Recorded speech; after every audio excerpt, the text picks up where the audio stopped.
It's past time for people to take responsibility for their actions. Yes, you, as an adult, are responsible for your actions and no one else's. Okay. So, all this, we need you to participate. It's your fault. No, no. There are people that should be held accountable that aren't being held accountable, and the buck's getting passed to you and me. Okay. Responsibility is a special trigger word for the day because I know that there's a certain group of people that don't like taking responsibility for their actions. This administration blames you and everyone else but themselves. It's your fault if you're not attracted to a trans person, a disabled person, fat person, vaccine. Sorry, couldn't help myself on that one. Look, got a little video show you. If you don't believe me, take it from my friend.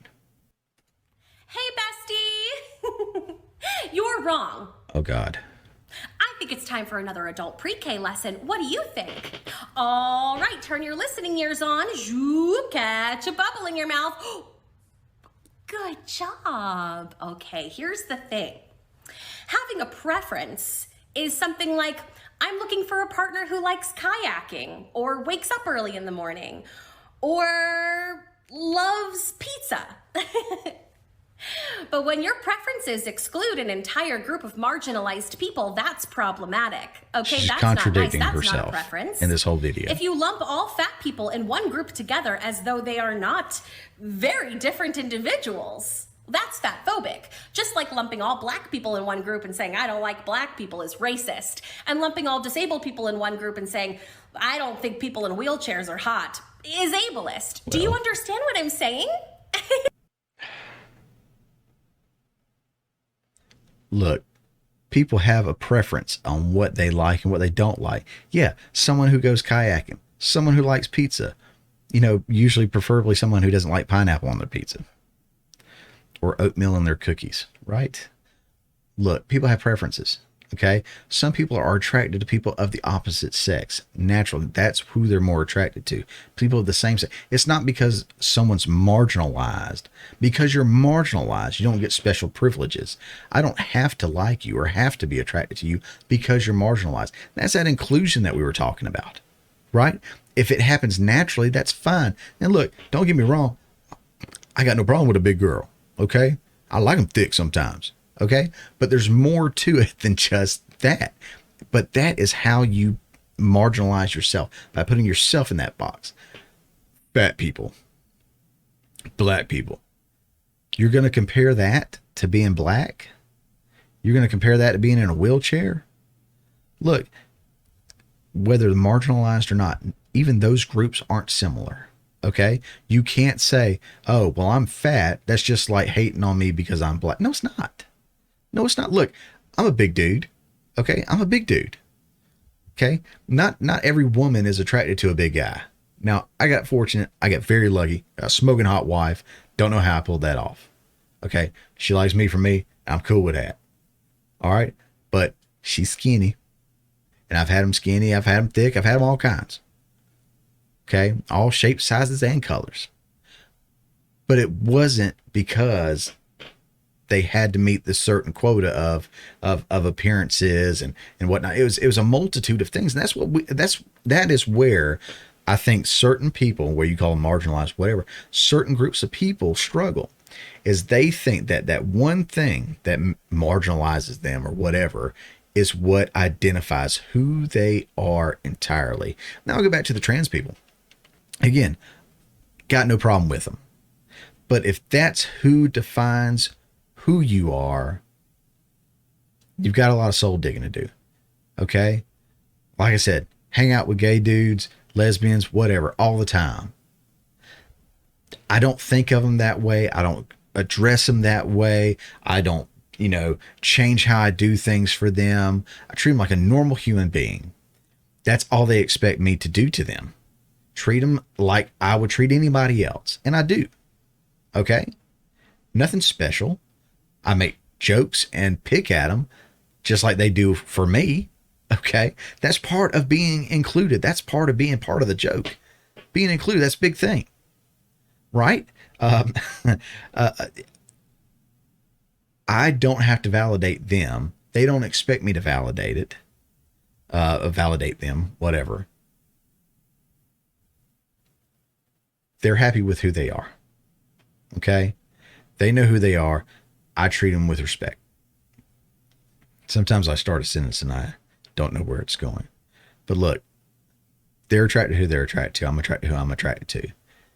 And it's more than just size. It's more than just color. There's a lot that goes into it that makes us who we are. And I wish more people would see that, especially the people that are blowing up Twitter and reaching out to these Hollywood producers telling them what they need to include.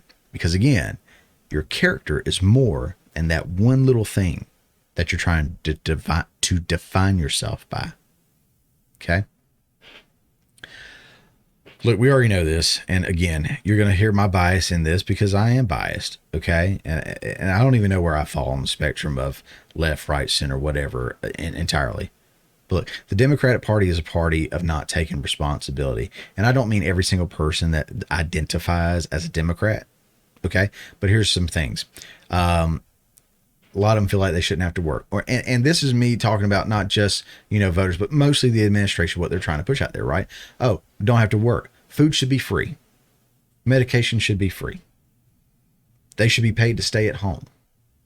Okay? Loans should be forgiven. It's not your fault your degree was worthless.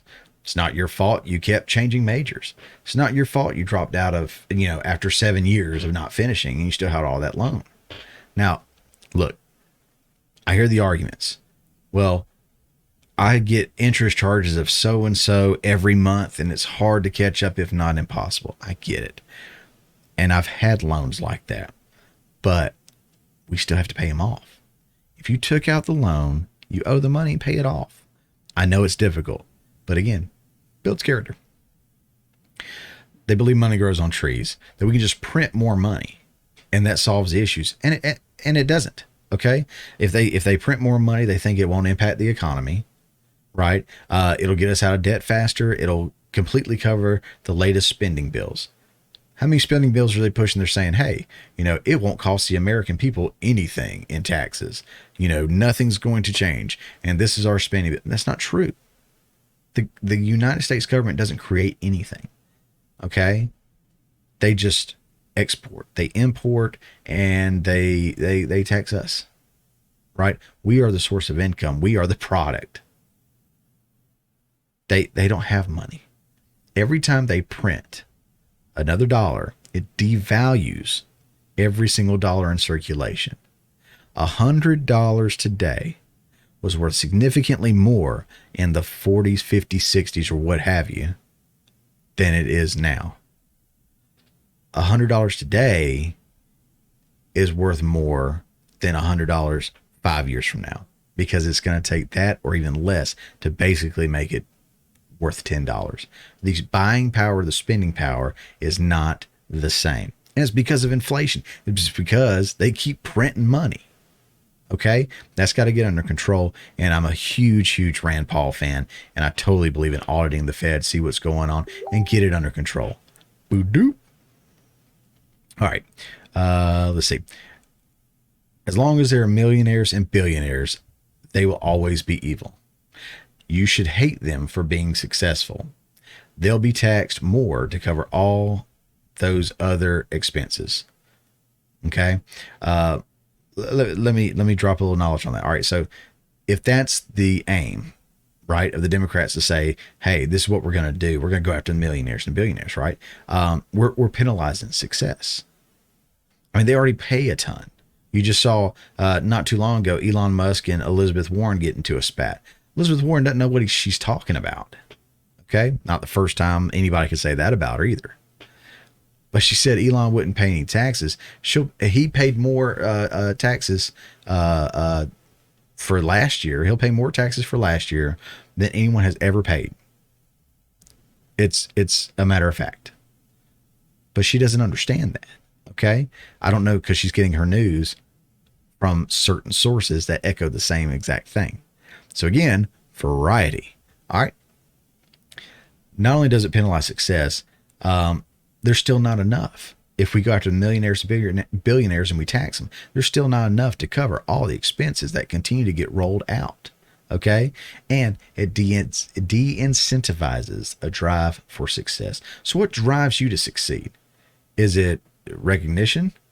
Is it the ability to work more hours? No, it's usually financially driven, right? To be able to be more financially well off than you are now.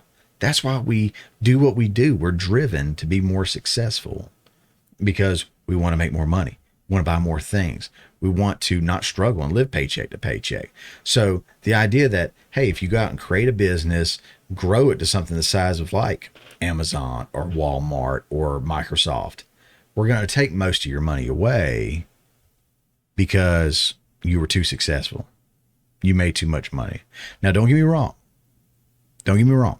Okay. This is where I lean over to the left some too, because yes, those CEOs make a killing and they deserve to make a killing.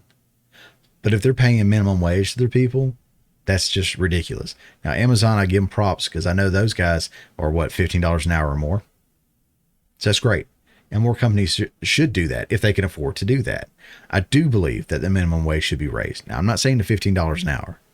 Okay, because a lot of the moms and pop stores and everything local that hopefully you're supporting can't make that huge jump for their employees, but a lot of the big businesses can. So I don't know how to work that out to where that changes, but I do believe something needs to change there, and I think a conversation needs to happen because I believe the people on the left want the minimum wage to go sky high right off the bat, and I think the people on the right are more open to it. Now, there's some that say no, minimum wage, minimum work. And don't get me wrong, I agree with that. But the amount attached to it shouldn't have been the same that it's been for the last decade or so. Okay? Because again, going back to what I said earlier, more money's been printed, our money's been devalued. So $7 and some change now is probably got the spending power or buying power of what, $3, $4, now compared to what it used to. So I do believe that is something that needs to be looked at. We need to, be open to look for change. Okay. All right. Hollywood. They won't own their mistakes. So a lot of Hollywood is Democrat, progressive, liberal. And I say that a lot of the outspoken Hollywood, there's a lot of Hollywood that doesn't speak up. A lot of celebrities, tons of celebrities that don't even have a Twitter. They don't go out there and post stuff all the time about what they believe politically. They go out, they promote their movies, they accept their awards, they go home, have a cold one. Okay, that's cool. But you've got those super progressives that are out there and have to have the inclusion. They have to have the diversity. They have to push their narratives. Okay, but they won't own their mistakes. The Star Wars trilogy, right? The sequel trilogy. In a word, it sucked. Okay, not just my opinion. It's widely accepted opinion that the sequel trilogy sucked. Okay. But it's not Kathleen Kennedy's fault.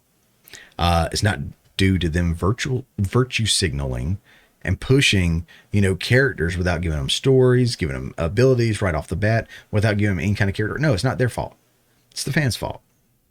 The MCU movies, and I stress that because it's clear that almost every single MCU show that's coming out or movie that's coming out is moving toward more female-driven, female-led, and that would be fine, again, if it progressed naturally that way. Having strong female characters is something that we've had for a long time, even though they'll claim that they had the first, strong female lead in a movie, which clearly they didn't, but they'll claim it because everything's a first now for some reason.